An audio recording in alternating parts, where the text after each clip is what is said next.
오늘 주시는 하나님의 말씀은 요한계시록 6장 15절에서 17절 말씀까지 함께 읽도록 합니다.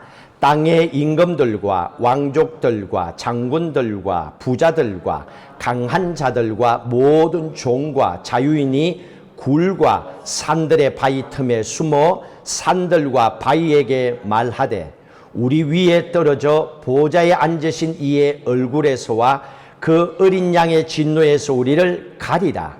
그들의 진노의 큰 날이 이르렀으니 누가 능히 서리요 하더라. 아멘. 요즘 여러분 어떻게 지내고 계십니까? 여러분들에게 요즘 행복하십니까? 라고 질문하면 좀 이해가 안 될 수도 있을 겁니다. 어렵고 힘든 시간들을 살아오셨고 현재도 그런 과정 속에 있기 때문에 그렇습니다. 옛날에도 지금에도 사람들은 사는 것이 힘들고 어려우면 이렇게 얘기하죠. 말세야 말세야. 믿는 사람이든 믿지 않는 사람이든 말세래요. 자, 그렇다면 이런 얘기들은 옛날에도 지금도 듣고 있는데 그럼 언제까지 우리가 세상을 살아가면서 사는 게 힘든다 그러면서 살아가겠습니까? 네, 여러분 정답을 알려 드릴게요. 예수 그리스도께서 이 땅에 다시 오시면 이 문제는 해결됩니다. 예수님께서 이 땅에 다시 오시면 행복한 세상이 약속대로 우리에게 열려진다는 겁니다. 예수님 오시기 전에는 좀 즐거웠다가 힘들었다가 화났다가 인생이 끝인 것 같고 이게 계속 반복되는 것이 세상의 삶이라는 겁니다. 이거를 거부할 수 없다는 겁니다. 아니라고 얘기할 수도 없다는 얘기입니다. 예수님께서 세상을 다스려야만이 진짜 우리가 원하는 행복이 만들어진다는 얘기입니다. 그래서 예수님께서 내가 반드시 너희들이 보는 것처럼 오신다고 하셨습니다. 말씀대로 예수님은 반드시 이 땅에 다시 오십니다. 그런데 예수님이 오실 때 샬롬으로 평화스럽게 오시면 좋은데 계시록의 말씀을 통하여 사도 요한에게 이미 앞으로 있어질 사건들을 보이면서 우리가 이해되지 아니하는 것은 기쁨으로 즐거움으로 평화롭게 오시는 것이 아니라 환난을 일으키고 오신대요. 어떤 재앙을 일으키고 예수님께서 이 땅에 오신다는 얘기입니다. 그래서 요한계시록 6장부터 18장까지 19장은 예수님이 재림하는 거거든요. 새하늘과 새 땅이 이 땅에 임하는 사건으로부터 천국이 어떤 건지를 19장 이후에 얘기합니다. 그래서 6장부터 시작해서 18장까지는 앞으로 장차 올 환난에 대해서 이 땅을 향하여 하나님이 약속대로 행하시는 재앙에 대해서 얘기를 해주고 있습니다. 7 인의 재앙, 7 나팔의 재앙, 7 대접의 재앙. 이게 먼저 옵니다. 그리고 나서 예수님이 오시고 예수님이 오심과 동시에 새하늘과 새 땅과 새 예루살렘이 이 땅에 임하고 마지막에 우리가 천국에 들어가는 거예요. 이게 성경대로 천국에 들어가는 말씀의 순서입니다. 그래서 오늘 우리는 앞으로 이 말씀대로 그러면 어떤 재앙과 환난이 앞으로 우리에게 일어날 것인가 그걸 보시고 또 두 번째로는 왜 이런 고난과 환난과 재앙이 우리에게 일어나는가 무엇 때문에 그런가 두 번째 보시고 세 번째로는 그러면 나는 그 환난이 앞으로 온다고 했는데 그러면 그 환난을 어떤 자세로 앞으로 나는 신앙생활하면서 그때를 준비하며 살아갈 것인가 하는 것을 오늘 말씀을 통해서 여러분 좀 살펴보셔야 됩니다. 자, 첫 번째로 먼저 앞으로 일어날 재앙 가운데서 7 인을 떼는 재앙의 사건이 여기에 기록되어 있습니다. 6장 1절을 함께 읽도록 합니다. 6장 1절 내가 보매 어린 양이 7이 중에 하나를 떼시는데 그때 내가 들으니 네 생물 중에 하나가 우레소리 같이 말하되 오라 하기로 네 생물은 천사라 그랬습니다. 천사 중에 하나가 오라 하고 큰 소리로 외칩니다. 여기에서 오라라고 이 하는 말 이 헬라어 신약 성경을 쓴 헬라어 단어는 에루크입니다. 오라 하는 한국말은 이해가 안 되지만 에루크의 뜻을 보면 이해가 됩니다. 이 에루크라고 하는 단어는 언제 썼냐면 원형 경기장에 지금 로마의 도미티안 황제가 이스라엘 백성들을 핍박하는 상황이잖아요. 그래서 크리스찬들이 잡히면 원형 경기장에 집어넣어놓고 며칠 동안의 굶주린 사자를 풀어놓으면 그 사자들이 미친 듯이 달려가서 사람을 뜯어먹는 거예요. 바로 그 모습을 가르쳐서 에루크, 오라 하는 그 단어입니다. 그냥 커밍 이게 아니에요. 미친 듯이 굶주린 사자가, 독이 오린 사자가 사슬을 끊고 나가서 먹이를 향하여 달려가서 그거를 삼켜 뜯는 그런 모습의 단어가 오라, 에루크라고 하는 단어를 씁니다. 자, 이럴 때 오라 하면서 네 마리의 말이 먼저 굶주린 사자처럼 뛰어나옵니다. 그냥 나오는 게 아니에요. 성경에는 그런 게 없습니다만은 에루크라는 단어를 생각하고 보셔야 됩니다. 네 마리의 말이 먼저 굶주린 사자처럼 뛰어나옵니다. 그리고 그 네 마리의 말이 환란을 가지고 옵니다. 재앙을 가지고 오는 거예요. 어떤 재앙인가 보십시오. 앞으로 일어날 환란의 사건들을 얘기해 주고 있습니다. 자, 2절의 말씀을 봅니다. 같이 읽습니다. 이에 내가 보니 10마리 있는데 그 탄자가 활을 가졌고 면류관을 받고 나가서 이기고 또 이기려고 하더라. 10마리를 타고 달려 나옵니다. 이거는 적그리스도를 얘기합니다. 적그리스도가 이기고 이기려고 하더라. 세상을 엎어버리고 세상의 왕이 자기가 되고 싶어서 적그리스도가 세상을 뒤집어 놓는 거예요. 세상을 정복하기 위해서 눈이 멀어 있다는 얘기입니다. 그거를 지금 2절에서 말씀해 주고 있습니다. 이 계시록에 나오는 환란의 순서는요, 이미 예수님께서 계실 때 말씀해 주셨어요. 마태복음 24장 보세요. 이 말씀 이미 예언의 말씀으로 이미 보여주셨어요. 마태복음 24장 3절 같이 읽습니다. 예수께서 감람산 위에 앉으셨을 때에 제자들이 조용히 와서 이르되 우리에게 이르소서 어느 때에 이런 일이 있겠사오며 또 주의 임하심과 세상 끝에는 무슨 징조가 있어오리까?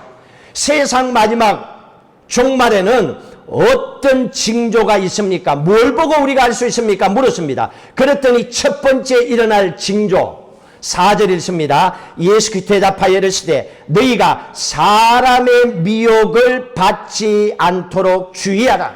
그리고 그 다음에 나오잖아요.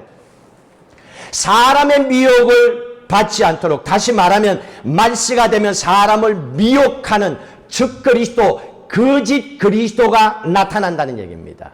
그래서 말세의 징조는 내가 예수다 하고 이런 적그리스도가 먼저 나타난다는 거예요. 여러분들이 그걸 보면 시작됐구나, 주님 오실 날이 시작됐구나, 그렇게 보시면 돼요. 가짜 그리스도, 자기가 예수라고 하는 거짓 그리스도가 나오는 거예요. 내가 세상의 왕이다 하고 나오는 거예요. 나를 통하면 살고 아니면 죽는다 하고 이런 존재가 나타난다는 얘기입니다. 자, 두 번째로 3절과 4절을 읽습니다. 둘째 해를 떼실 때 내가 들으니 둘째 생물이 말라되 오라 하니 이에 다른 붉은 말이 나오더라. 그 탄자가 허락을 받아 땅에서 화평을 지하여 버리며 서로 죽이게 하고 또 큰 칼을 받았더라. 붉은 말이 오라 하니까 뛰어나옵니다. 예수님 오기 전에 두 번째 사건은 죽인다, 또 큰 칼을 받았다, 큰 전쟁이 일어난다는 얘기입니다. 어마어마한 전쟁이 세상에서 일어난다는 얘기입니다. 그 다음에 5절 6절을 읽습니다. 셋째 인을 떼실 때 내가 들으니 셋째 생물이 말라되 오라 하기로 내가 보니 금은 말이 나오는데 그 탄자가 손에 저울을 가졌더라. 내가 내 생물 사이로부터 나는 듯한 음성을 들으니 이르되 한 데나니온의 밀 한 대요 한 데나니온의 보리 석 대로 돼 또 감람류와 포도주는 해치지 말라 하더라. 금은 말이 나옵니다. 뛰쳐나옵니다. 이 말은 물가가 폭등한다는 얘기입니다. 경제적인 대공황이 일어난다는 얘기입니다. 돈이 동구시를 못한다는 얘기입니다.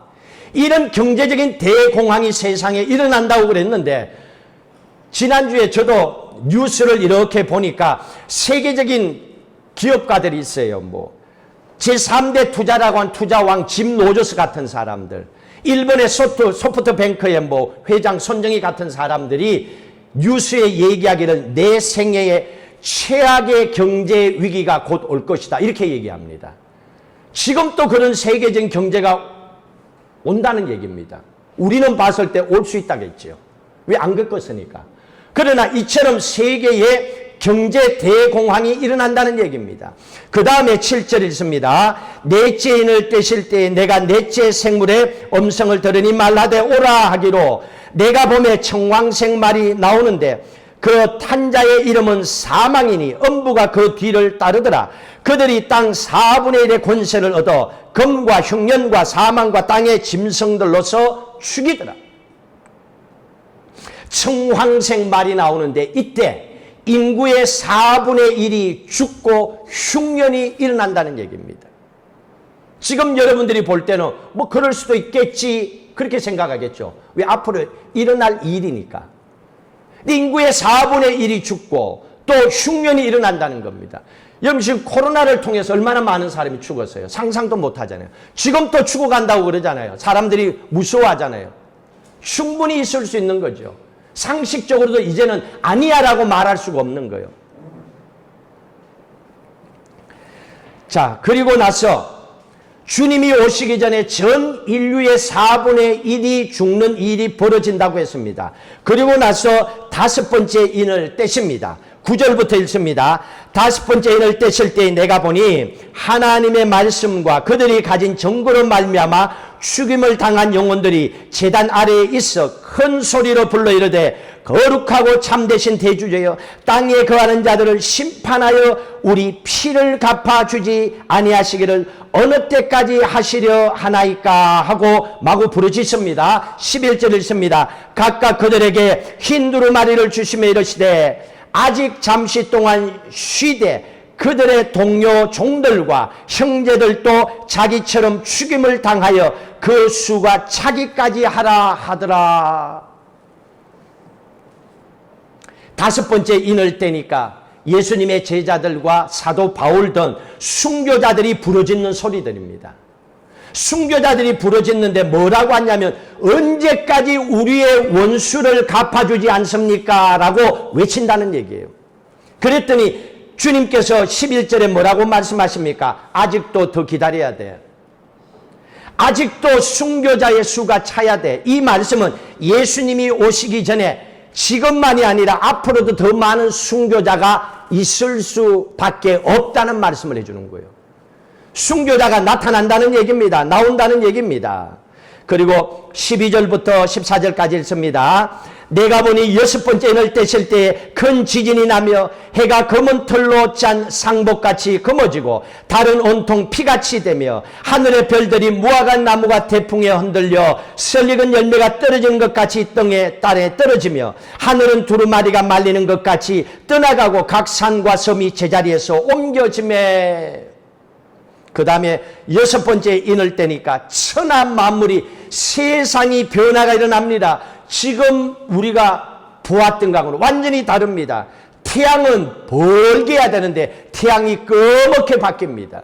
그리고 달이 피같이 된다고 합니다. 13절에 또 하늘에 큰 별이 떨어지는데 예수님께서 재림하실 때 그분이 얼마나 크신지, 예수님 재림하실 때 하늘에 별이 떨어지면서 재림한다고 하는 말씀까지도 우리에게 기록을 해주고 있습니다. 자, 그리고 14절에 뭐라 그랬습니까? 14절 다시 한번 읽습니다. 하늘은 두루마리가 말리는 같이 떠나가고, 말리는 것 같이 그랬습니다. 이 말이 무슨 말이냐면, 우리가 보는 하늘이 말린다 하는 이 말은 원어의 뜻을 찾아보면 하늘이 둘로 쪼개지면서 주님이 임하신다 이 얘기입니다. 말린다 하는 얘기는 하늘이 둘로 쪼개지면서 그 말입니다. 그러면서 예수님께서 재림하신다는 말입니다. 지금 하늘은 우리가 보는 하늘 스카이, 그 위에 공중, 사탄, 마귀, 타락한 천사가 지배하고 있죠. 그 위에 셋째 하늘 하나님이 계신 천국이죠. 이 하늘이 말린다는 것은 하늘을 둘로 가르면서 주님이 임재하신다는 얘기입니다. 그러면서 세상이 어떻게 된다는 겁니까? 그 다음에 보니까 산과 섬이 제자리에서 옮겨지며 하와이가 괌에 와서 있을 수 있다는 얘기입니다. 괌이 한국 옆에 가서 있을 수 있다는 얘기입니다. 이게 뭐냐면 세상에 지각 변동이 일어난다는 겁니다. 땅이 막 바뀐다는 얘기입니다. 그거는 과거에도 있었어요. 이런 일들이 일어난다는 얘기입니다. 자, 그리고 마지막에 어떤 사건이 일어납니까? 15절부터 읽습니다. 땅의 임금들과 왕족들과 장군들과 부자들과 강한 자들과 모든 종과 자유인이 굴과 산들의 바위 틈에 숨어, 이건요 믿지 않는, 그러나 세상의 권력을 가지고 있지만은 하나님을 믿지 않는 이런 사람들을 얘기합니다. 그런데 예수님 마지막 재림하니까, 예수님이 오시니까 예수 믿지 않고 세상에 떵떵거리고 권력 가지고 돈 가지고 힘 가지고 밀어붙였던 이 인간들이 예수님 오니까 어떻게 합니까? 모두가 숨어버립니다. 무서워갖고. 뭐가 무서워서? 그 다음 나옵니다. 같이 읽도록 합니다. 16절. 산들과 바위에게 말하되 우리 위에 떨어져 보좌에 앉으신 이의 얼굴에서와 그 어린 양의 진노에서 우리를 가리라. 지금 그들이 외칩니다. 세상의 권력을 가지고 예수님, 야, 예수 재림 웃기지 마. 그런 거 없어. 그리고 살아갔던 그 사람들이 예수님이 재림하시는 그때에 모두가 숨어서 산과 바위에게 빈다는 얘기입니다. 산과 바위에게. 뭘 비느냐면 예수님의 심판이 얼마나 무섭고 두려운지를 아는 거예요. 그때는. 그러니까 그 심판은 견디지 못하니까 산과 바위에게 너희들이 차라리 나를 짓눌러서 죽여줘, 이 말입니다. 차라리 그렇게 죽는 게 낫겠어. 여러분 몸이 너무 아파 고통스러우면 빨리 죽여달라 그러잖아요. 차라리 죽는 게 좋겠다고 하잖아요. 너무 고통스러우면. 그 얘기를 하는 거예요. 죽여달라는 얘기입니다. 그리고 하는 얘기가 지옥의 불떡의 고통이 얼마나 심한지를 알기 때문에 차라리 지금 바위에 깔려서 나 죽게 해줘, 그 얘기입니다. 세상에 그렇게 떵떵거리고 살았던 그 인간들이 예수님 재림할 때는 이렇게 합니다.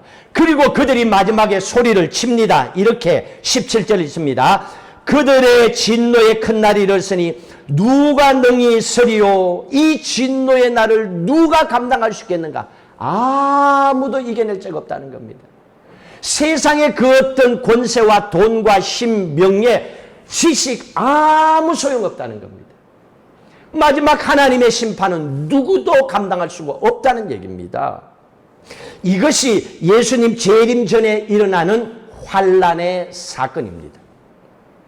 이런 사건이 먼저 세상에 일어나고 예수님이 재림하신다는 얘기입니다. 자, 그러면 두 번째, 여러분들이 믿는 하나님은 좋으신 하나님이에요. 샬롬의 하나님, 평강의 하나님이라면서, 그러면 왜 이런 환란을 우리에게 일으키는가? 좀 이해가 안 되잖아요. 이런 환란을 하나님께서 좋으신 하나님께서 왜 일으키는가? 환란의 뜻을 아셔야 됩니다. 환란이라고 하는 이 단어, 영어 여러분 아시죠? tribulation이라고 하는 뜻을 갖고 있습니다. 그 단어를 갖고 있어요. 이 환란이라고 하는 건 언제 쓰냐면 추수가 끝난 후에 곡식을 다 거둡니다. 그리고 알곡과 쭉정이를 거둡니다. 알곡은 창고에, 쭉정이는 태워버리는 거. 요 모습을 가르쳐서 환란이라고 얘기하는 거예요. 이해 가십니까? 환란이라고 하는 것은 알곡과 쭉정이를 가리는 타작을 얘기하는 겁니다. 알곡이 쭉정이에 빨려갈 수가 없다는 얘기입니다. 그걸 얘기하는 겁니다. 마지막 때는 알곡과 쭉정이를 정리해야 돼요. 여러분 타작도 해야 돼요. 농사를 아무리 잘해도 마지막 타작해야 돼요. 탈곡해야 돼요. 알곡과 쭉정이를 걸러내야 돼요. 그렇지 않으면 여러분들이 밥에 먹는데 쭉정이가 들어있어 봐요. 얼마나 기분 나쁘겠어요. 다 마지막에 처리하는 겁니다. 하나님의 나라, 새하늘과 새 땅, 새 예루살렘, 이곳은 죄가 없어야 됩니다. 여러분 아시죠? 여기는 죄, 악, 사탄, 악한 영들, 또 죽음, 이게 없는 곳이 하나님의 나라 천국입니다. 근데 우리는 다 하나님의 나라 천국에 들어가길 원해요. 그거를 원하고 있지만은 이대로는 들어갈 수가 없거든요. 왜냐하면 우리는 세상 사람으로 세상에 살았기 때문에 세상의 때가 얼마나 묻어 있는지 몰라요. 교회를 다니면서도 세상 때를 안 베끼고 사람들 엄청 많아요. 영적으로 이렇게 쭉 살펴보면요, 하나님 볼 때는 다 보일 거 아니에요. 그래서 하나님께서는 예수님 오기 전에 이거를 깨끗이 정리해야 되는데, 하나님의 나라는 죄가 없는데 죄를 가지고 들어가면 안 되는데, 그러면 이걸 인간이 해결할 수 없으니까 인간은 1시간 살면 1시간 죄의 때가 묻어 있어. 인간에게 맡기면 안 되니까 하나님께서 이 죄를 다 깔끔하게 씻어줘야 되잖아요. 그러면 어떻게 해야 됩니까? 죄가 드러나게 해야 돼. 먼저 어디가 때가 있는지를 알아야 뺏길 거 아니에요. 죄가 드러나게 하는데 죄는 절대로 그냥 나질 않아요. 그래서 환난을 보냅니다. 환난을 먼저 보내서 세상에서 모든 죄가 드러나게 합니다. 죄가 드러나게 하고 드러난 그 죄를 제거하고 청소하는 것, 요게 환난입니다.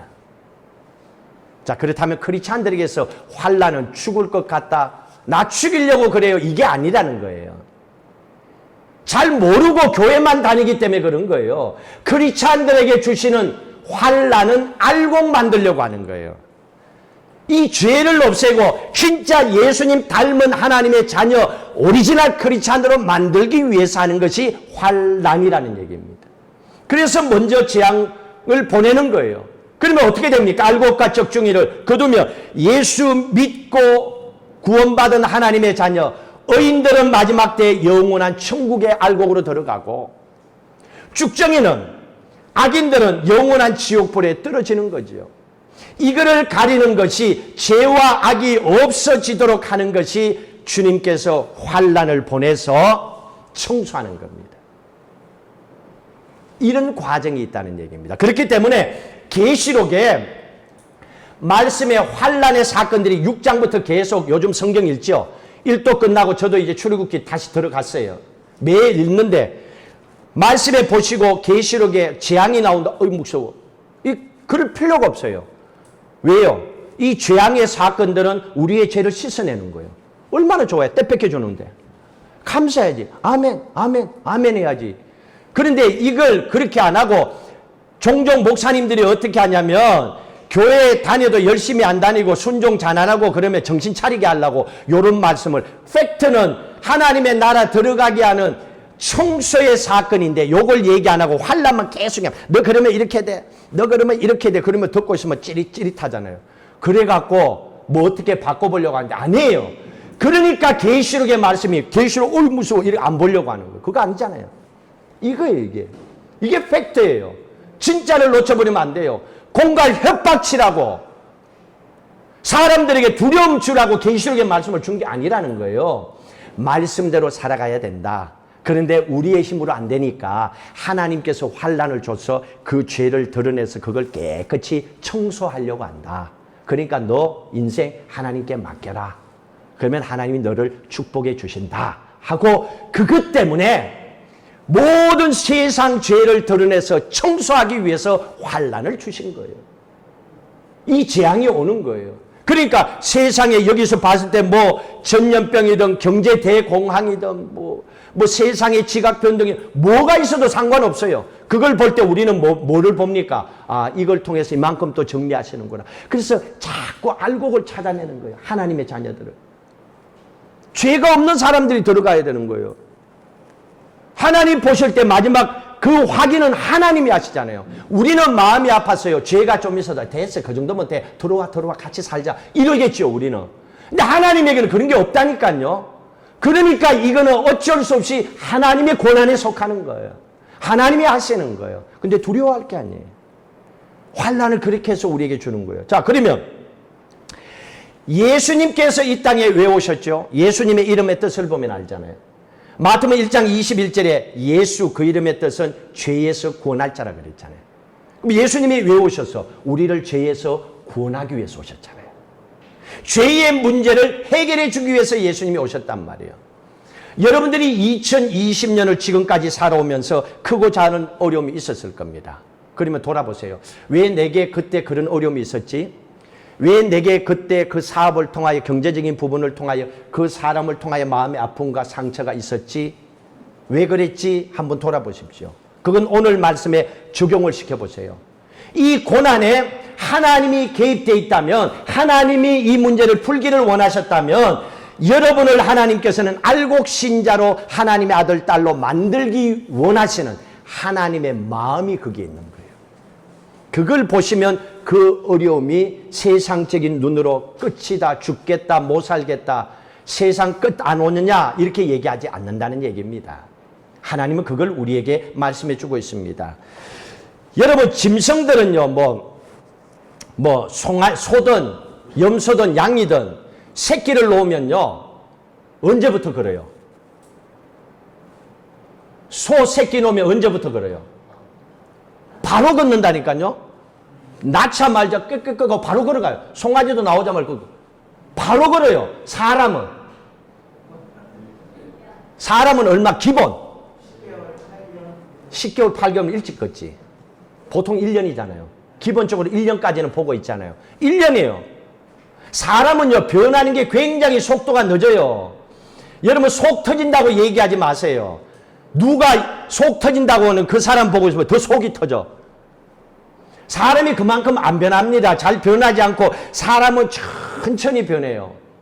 1년이 지나야 걷는 것처럼요. 사람은 잘 변하지 않습니다. 그래서 하나님께서는 우리를 알곡신자로 하나님 아들, 딸로 진짜 만들어야 되는데, 그리고 세상에 어떤 환란이 있어도 세상적인 머리로 이래라 저래야 되나 치긋치긋 아이고 골 아파 죽겠어 이게 아니고 하나님 딱 이렇게 하면 되네, 이렇게 하면 되네, 이렇게 하나님은 시원하게 인생을 살기를 원한단 말이에요. 하나님은 그런 지혜를 주기를 원하는데 받을 준비가 돼야 줄 거 아니에요. 모르는데 어떻게 줘요 그거를. 근데 하나님께서는 세상을 살아갈 때 그런 힘을 주기를 원하는데 우리로 하여금 하나님께서 고통을 줍니다. 고통이라는 걸 줘서 우리를 변화시켜 나갑니다. 사람은요 언제 변하는 줄 알아요? 여러분 자신 인생을 한번 돌아보세요. 언제 여러분들이 가장 성숙해졌어요? 언제 여러분들이 정말로 누가 보더라도 야, 너 참 많이 참 성장했다, 이제 어른 다 됐네, 이런 얘기를 언제 합니까? 분명히 죽을 만큼 힘든 고난을 겪고 났어요. 어떤 큰 상처를 입고 났어요. 재정적인 큰 어려움을 겪고 났어요. 아니면 사랑하는 사람과 헤어지기를 했다든지 엄청스러운 사건이 있고 나서 거기서 살아남은 사람들은 반드시 똑같은 결론이 성장입니다. 성숙입니다. 하나님 그걸 아는 거예요. 다른 방법이 없어요. 사람은 달랜다고 되는 게 아니에요. 너무 달래는 사람을 나중에는 우습게 보잖아요. 안 돼요. 그래서 사람은요 시간이 필요해요. 천천히 변해가는 거예요. 하나님 그걸 압니다. 그래서 사람이 변화되는 길은 딱 하나. 사람들이 제일 싫어하지만은 고난이야. 고난을 턱 주면 그 고난을 통해서 사람이 성숙해져요. 성장해요. 그래서 나이가 많다 적다 상관없이 성숙한 사람들은 가만히 얘기 들어보세요. 정말 죽을 고생한 사람들이에요. 그리고 여기까지 잘 살아온 사람들이에요. 그런 사람들이 성숙합니다. 자, 그렇다면 우리 크리스찬들은 오늘 말씀을 통해서 고난은 축복의 통로임을 받아들여야 돼요. 고난이 온다? 그럼 축복을 보셔야 돼요, 여러분들은. 고난을만 보고 있으면 안 돼요. 이거는 하나님의 방법이 아니에요. 환난은 이거 아니에요. 하나님 우리에게 천국을 주기 위해서, 또 하나님 우리에게 축복을 주기 위해서예요. 그리고 이 통로를 지나가야 돼. 이게 고난이에요. 고난은 축복의 통로입니다. 이 과정을 지나갈 때는 안 보이지요. 근데 지나가서 보세요. 여러분의 인생이 변화된 거 보게 됩니다. 그리고 감사하게 돼요. 그거를 빨리 겪으면 겪을수록 좋겠죠. 그런다고 끝나는 게 아니에요. 세상 살아가는 동안에 이거는 어느 때 되면 또 이런 문제 저런 문제 생겨납니다. 그래서 이걸 잘 훈련하고 믿음으로 나가라는 얘기입니다. 자, 그러면 성경에서도 이 말씀을 해주고 있습니다. 베드로전서 그 앞에 말씀해 보세요. 우리가 환난을 당하면 어떻게 되는가? 베드로전서 1장 6절 7절 베드로전서 1장 6절 7절 있습니다. 그러므로 너희가 이제 여러 가지 시험으로 말미암아 잠깐 근심하게 되지 않을 수 없으나 오히려 크게 기뻐하는. 뭐라 그랬습니까? 고통이 오면 환난이 오면 기뻐하래요. 왜? 7절 때문에. 7절이 있습니다. 너희 믿음의 확실함은 불로 연단하여도 없어질 금보다 더 귀하여 예수 그리스도께서 나타났을 때 칭찬과 영광과 존귀를 얻게 할 것이다. 예수님이 이 땅에 오셨을 때 칭찬, 영광, 존귀 이거를 받도록 하기 위해서 하나님께서는 준비했기 때문에 하나님의 자녀들에게 있어서 환난과 어려움과 고난이 오면 기뻐하라는 거예요. 축복의 통로다고 입으로 외치라는 거예요. 그리고 그 문제를 부닥쳐 보세요. 여러분 이걸 한번 실천을 하셔야 돼요. 여러분의 어떤 문제가 따고 오면 이게 뭐야 죽겠어. 이거 어떻게 해야 돼 어떻게 해야 돼. 이러면요 진짜 앞이 막막하고 하루는 갑니다. 그게. 그런데 문제가 따고 왔을 때 하나님의 자녀의 고난은 축복의 통로야. 축복의 통로야. 이 생각을 먼저 하고 그 문제를 보세요. 그 고난을 봐보세요. 완전히 달라집니다. 하나님께서 그 길을 보여줘요. 열어줘요. 그게 뭐냐면 그랬잖아요. 7절에 너희 믿음의 확실함은 이게 문제입니다. 확실함. 확실하게 믿어야 돼요. 믿는 동 마는 동 하면 이게 안 돼요. 이게. 믿는 동 마는 동 하는 사람은 먹어도 되고 안 먹어도 돼요. 근데 진짜 배고픈 사람에게는요. 아무거나 줘도 맛있어요. 근데 먹을까 말까 배가 부른 것 같기도 하고 안 부른 것 같기도 하고 이 사람에게는요. 뭘 줘도 맛있는 게 아니에요. 그래서 어떤 사람에게 중요하냐? 믿음의 확실함을 가지고 나가는 사람이에요. 천국은 있어. 하나님이 축복하셔서 하나님께서 이 문제를 해결해 주실 거예요 하고 믿음의 확신을 가지고 이 문제 하나님 알고 계셔. 이 문제 하나님 풀어주셔. 믿음의 확실함을 가지고 내게 온 문제와 고난을 딱 보면 나에게 오는 반응이 뭐냐면 두려움이 없어져요. 그리고 담대해져요. 덤덤해져요. 어떤 어려움이 와도. 그리고 하나님 해주실 거야. 어차피 내가 해결할 수 있는 게 아니잖아. 내가 해결될 것 같으면 고난이 아니지. 그냥 지나가 버리면 끝인데. 근데 내가 지금 걱정할 정도야. 하나님은 그걸 얘기합니다. 믿음의 확실함이 중요한 거예요. 이건 여러분들이 가져야 돼요. 여러분들이 믿음의 확실함을 가져야 돼요. 그러려면 예수님하고 친해야죠. 친해야 믿어지지. 여러분 가끔 보는 사람 가끔 정도로 보이지 친할 수는 없잖아요. 친하게 지내야 되는 거예요. 그거는 가까이 어느 곳에 있든 간에 늘 생각하라는 거예요. 늘 그분을 생각하고 나가라는 얘기입니다. 그렇게 하면 하나님께서 이 문제를 풀어주신다고 그랬습니다. 자, 그러면 마지막으로 그러면 우리가 앞으로 그런 시간들이 그런 재앙과 환난과 어려움이 우리에게 온다라고 하셨는데 우리는 어떻게 살아갈 것인가? 베드로후서 3장 보십시오. 베드로후서 3장에는요 마지막 날에 대해서 얘기해 주고 있어요. 마지막 날에 대해서 쭉 얘기해 주면서 11절 말씀을 보겠습니다. 11절 같이 읽습니다. 이 모든 것이 이렇게 풀어지려니 너희가 어떠한 사람이 되어야 마땅하냐? 이렇게 얘기하고 있습니다. 앞에 제가 안 읽어서 그렇죠. 마지막 계시록의 말씀과 똑같습니다. 하나님의 날, 예수님 재림할 때의 그 사건들을 쭉 얘기합니다. 그 사건들이 일어나고 나서 11절에 얘기합니다. 그러면 너희는 어떤 사람이 돼야 되냐? 너는 그럼 어떻게 살 거야 앞으로? 그런데 온다는데 준비하고 있어야 되지 않니? 준비해야지. 준비하지 않으면 안 되잖아. 그러면 어떻게 살 거니? 역사적으로 환난은 반드시 온다라고 그랬는데 어떻게 살아야 우리가 알곡 신자로 예수님께 칭찬받고 우리를 위해서 준비한 천국에 들어가서 주님과 함께 영원히 살 수 있느냐?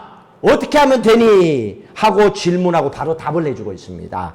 11절 다시 읽습니다. 이 모든 것이 이렇게 풀어지리니 너희가 어떠한 사람이 되어야 마땅하냐 질문했습니다. 그랬더니 이렇게 대답합니다. 읽습니다.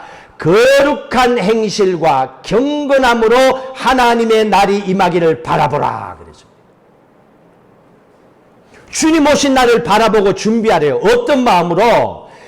거룩한 행실과 경건함으로. 이 두 가지예요. 이게 지금 우리가 준비해야 되는 거예요. 자, 그러면 이거를 우리 삶에 한번 돌아보는 거예요. 작년 2019년에 비해서 지금 나는 얼마나 거룩한 삶을 살고 있는가. 내가 봐도 좀 너 예수 믿는 것 같아. 예수님 좀 닮은 것 같아. 너 진짜 천국에 대해서 좀 소망을 가지고 천국 가고 싶어 하는구나. 본인이 체크하라는 거예요. 그러면 너 삶은 어떤데? 너 삶은 어떤데? 여전히 욕먹고 살지는 않니? 우리 사실 돌아보라는 얘기예요. 얼마나 우리의 삶이 변했는지를 확인해 보라는 얘기입니다. 거룩한 행실, 우리의 행실, 삶을 돌아보라는 얘기예요. 이건 누가 해줄 수 없잖아요. 본인들이 해야 되잖아요. 안 보이는 데서 살아가는 내 삶을 나밖에 모르잖아요. 그리고 나서 경건함, 하나님과의 관계를 얘기하고 있습니다. 자, 그리고 나서 뭐라고 얘기합니까? 12절, 13절 한번 읽습니다. 하나님의 날이 임하기를 바라보고 간절히 사모하라. 그날에 하늘이 불에 타서 풀어지고 물질이 뜨거운 불에 녹아지려니와 우리는 그의 약속대로 의가 있는 곳인 새하늘과 새 땅을 바라보도다. 마지막에 있어질 징조를 보여주면서 우리를 새하늘과 새 땅 하나님의 나라로 데려간대요. 자, 그러면 누가 새하늘과 새 땅에 들어갈 수 있습니까? 누가 들어갈 수 있어요? 방금 우리가 본 대로 11절의 말씀대로 거룩함이 준비된 사람, 경건한 사람, 경건함이 준비되어 있고 거룩함이 준비되어 있는 사람이 천국에 들어가죠. 이 사람을 새롭게 된 사람이라고 얘기하는 거예요. Born again. 이게 거듭난 사람들이에요. 이 사람들이 새하늘과 새 땅에 들어간다는 얘기입니다. 그러기 위해서 하나님의 나라 새하늘과 새 땅 새 예루살렘에 들어가도록 하기 위해서 우리에게 환난을 줘서 아직까지 다듬어지지 못한 게 있잖아요, 우리 안에. 그래서 그걸 드러내서 태워버리고 다 없애버리는 거예요. 청소해 주는 거예요. 그래서 우리에게 환난이 오는 거예요. 그래서 예수 믿는 크리스찬들 가운데 환난이 오면요, 감사해야 돼요. 왜? 그것만큼 죄가 빠져나가는 거예요. 환난을 겪어본 사람요, 죽을 만큼 환난을 겪어본 사람, 죽을 만큼 환난을 또 겪고 싶을까요? 그런 사람 하나도 없어요. 제발 그런 일 나한테 안 했으면 좋겠다 그럴 거예요. 왜? 너무 힘드니까. 그래서 하나님은 우리에게 말씀해 주고 계시는 겁니다. 그러니까 사람들이 어떻게 합니까? 죽을 만큼 힘든 환난을 딱 겪게 되면 느낍니다. 내가 이래서 그랬구나. 이거는 조심해야 되겠구나. 그리고 어떤 문제가 오다 보면 그때 그래서 그렇지 느끼는 거예요. 안 하게 되는 거예요. 본인이. 이렇게 자꾸 삶이 바뀌어지게 되는 거예요. 하나님은 그걸 우리 스스로가 하나님과의 관계 속에서 돌아서길 원하는 거예요. 이게 회개지요. 기도지요. 이걸 해야만이 거듭난 사람으로 새로운 사람이 되어서 알곡 신자가 되어서 하나님의 나라 천국에 들어간다는 얘기입니다. 우리가 할 수 있는 건 이거예요. 다른 게 없어요. 그래서 하나님의 나라는 거룩한 사람, 경건함을 준비하고 살아가는 사람, 새롭게 말씀으로 거듭나서 살아가는 사람들, 하나님은 그런 사람들을 위해서 준비하고 계십니다. 하나님의 소원은 그겁니다. 오늘 이 말씀에도 보세요. 9절 말씀에 볼까요? 베드로후서 3장 9절 같이 읽습니다. 주의 약속은 어떤 일이 더디다고 생각하는 것 같이 더딘 것이 아니요 오직 주께서는 너희를 대하여 오래 참으사 아무도 멸망하지 아니하고 다 회개하기 이르기를 원하노라. 다 천국 가기를 원하는 거예요. 그래서 지금 심판이 안 오고 기다린다는 그 말씀이에요. 감사하잖아요. 이게 하나님의 마음이에요. 하나님의 마음은요, 우리가 알곡 신자가 되어서 새로운 거듭난 사람이 되어서 다 천국 들어가기를 원해요. 그래서 하나님이 얘기합니다. 내가 환난을 세상에 보낸다. 걱정하지 마라. 이거 다 청소하기 위해서야. 그러니까 그때 도망가지 말고 나하고 같이 있으면 돼. 말씀하고 계시는 거예요. 하나님은 우리와 함께 준비된 하나님의 나라에 함께 들어가길 원한 겁니다. 근데 여러분 계시록에 보시면요. 마지막 환란은요. 영적인 전쟁이 일어납니다. 사탄과 영적인 마지막 전쟁이 일어납니다. 이 전쟁이 일어날 때는요. 아무도 견딜 자가 없다 그랬습니다. 그러니까 진짜 환란이 마지막에 올 텐데 그 환란은 아무도 못 견뎌낸다는 거예요. 그러니까 여러분 생각도 하지 마세요. 지금 대충 살다가 그때 마지막 환란 오면 그때 한번 샥 샤워갖고 이기고 천국 쏙 들어가지만 아무도 안 됩니다. 그거는. 그래서 그때 진짜 환란은 너무 어려우니까 먼저 지금 우리가 세상을 살아가는 과정 속에서 하나님께서는 크고 작은 환란을 우리에게 먼저 줍니다. 그래서 이것저것을 통해서 어려움도 겪고 걱정도 해보고 마음도 아파하고 눈물도 흘리고 한숨도 쉬어보고 앞이 캄캄할 때도 있고 그걸 다 겪게 합니다. 왜냐하면 진짜 환란이 오기 전에 잘 준비해서 이거 겪지 않고 바로 패스하고 들어가야 되니까. 그래서 하나님께서는 우리에게 그 길을 열어주기를 원하고 계십니다. 여러분 지금 어떻습니까? 여러분의 삶은 근심과 환란과 걱정되는 문제가 여러분 가정에, 여러분의 삶에 얼만큼 있습니까? 만약에 여러분에게도 이런 어려운 문제가 있다면 길은 하나밖에 없습니다. 주님을 찾아가야 돼요. 여러분의 인생에 근심되는 문제, 환란의 문제, 걱정되는 문제를 해결하실 분은 하나님과의 관계밖에 없습니다. 세상에서는 없어요. 주님을 찾으셔야 돼요. 주님을 찾으셔서 그 주님이 어떤 분입니까? 이제도 전에도 장차 오실 분이라 그랬습니다. 세상의 시작부터 끝까지 아시는 분이에요. 그분이. 그러니까 정확한 해결책은 이분이에요. 여러분 어설프게 건들면 안 돼요. 어설프게 건들면요 일이 더 커집니다. 나중에는요 뒤에 해결도 못합니다. 문제만 더 커진다는 얘기예요. 그래서 정확하게 처음부터 끝까지 완벽하게 처리할 사람을 딱 붙잡아야 돼요. 그게 주님이라는 거예요. 예수 그리스도라는 거예요. 그분을 만나서 그분을 만나고 또 그분이 원하시는 바도 우리를 알곡신자 만들기를 원하잖아요. 그래서 하나님께서 우리가 하나님 보시기에 좋지 못한 걸 다 청소해 주겠다고 그랬잖아요. 환란을 통해서. 우리는 어떻습니까? 환란을 오면 이겨내면 되는 거예요. 포기만 안 하면 되는 거예요. 그것도 내 힘으로는 안 되잖아요. 할 만큼 하고 그 다음에는 아이고 나도 몰라요. 그럼 그때부터는 주님이 여러분들 이끌고 가요. 왜? 아시니까. 할 만큼 그냥 막 견디는 거예요. 그리고 주님이 끝까지 가서 우리를 이기게 하시는 거예요. 하나님께서는 우리가 그런 삶을 살아가기를 원하고 계십니다. 자, 그렇다면 우리가 믿는 하나님은 마지막 어떻게 우리에게 역사하시는가? 로마서 말씀을 보고 마치도록 하시겠습니다. 로마서 8장 35절. 로마서 8장 35절 말씀부터 같이 읽도록 합니다. 누가 우리를 그리스도의 사랑에서 끊으리요? 환난이나 공고나 박해나 기근이나 적신이나 위험이나 칼이랴. 여러분 이거 다 우리가 싫어하는 거예요. 보세요. 딱 둘로 가져졌어요. 하나님의 사랑. 반대편에는 하나님의 사랑을 얻기 위해서는 환난도 공고도 박해도 기근도 적신도 위험도 칼도 있대요. 이게 다 고통이잖아요. 이게 있대요. 두 개가. 자, 그런데 둘 중에서 우리가 어떻게 해야 되는가 보십시오. 36절 읽습니다. 기록된 바 우리가 종일 주를 위하여 죽임을 당하게 되며 돛살할 양같이 여김을 받았나이다 함과 같으니라. 주님을 위해서 당하는 고통.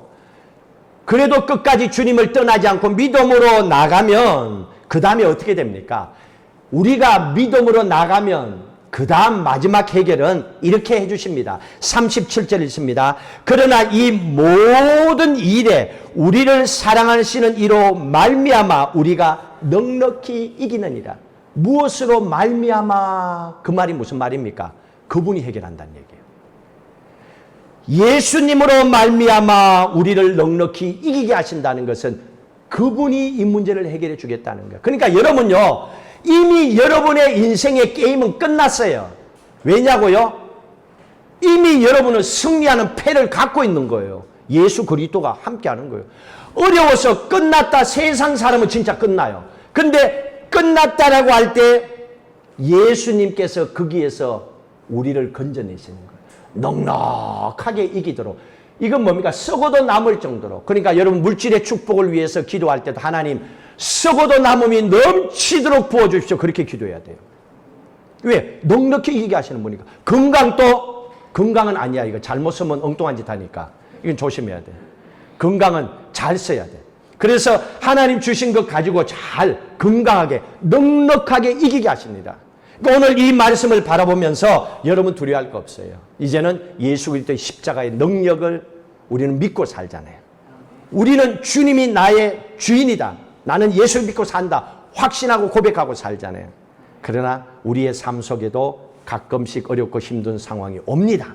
괜찮아요. 뭐 하는 시간이라고요? 예수님께서 죄를 드러내서 청소하는 시간이에요. 요거 깨끗해 줍니다. 그러면 청소할 때는 아파요. 찢어진 상처를 아물게 할 때, 치료할 때는 아파요. 소독이 들어가면. 그러나 소독이 들어가면 속에 나쁜 균을 죽여요. 그러니까 여러분 환란이 오면 아프고 힘들어요. 어떤 환란은요 너무너무 힘들 수 있어요. 그래도 견디세요. 견디다가 안 되면 그냥 주저앉으세요. 그러나 주저앉는 그 순간 여러분의 생각만은 놓지 마세요. 예수님을 바라보는 생각. 그러면 예수님이 그때부터는 예수님이 여러분의 인생을 안고 가십니다. 업고 가십니다. 예수님이 문제를 해결해 주십니다. 그 축복 가운데 한 주간 또 주 안에서 승리하시기를 주의 이름으로 축원합니다.